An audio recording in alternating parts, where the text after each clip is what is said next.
น้องมาทำให้ของรายการมัดใจบานกันแท้ๆฮะกันโหงมั้งมาเจอกันตัก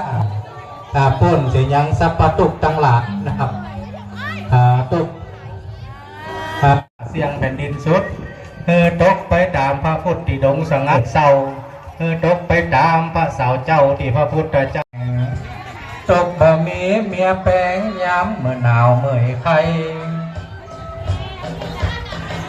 เปิ่งปีเจ็บต้องเปิ่งน้องบ่ได้ห้องปักตีกระถางถูกเด้ออธิษฐานมาปักนะครับตอนนี้ผมจะดึงปอดไปเรื่อยๆนะครับเดี๋ยวท่านผอเชิญท่านผออย่างพระพุทธเทวาขอเชิญพระพุทธเสด็จลงมานักษายกผู้กาใน17 ปี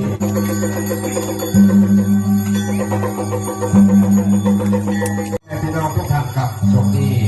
เดี๋ยวเราจะได้จุดธูปช่วงที่จุดธูปนี่ก็คุณเอหิพุทธังเอหิธัมมังเอหิสังฆังเอหิพุทธังวัจจนะโชคทางใจพระศิวลีท้าวเวสสุวรรณและสิ่งศักดิ์สิทธิ์วันโตอะระหะโตสัมมาสัมพุทธัสสะอะระหะ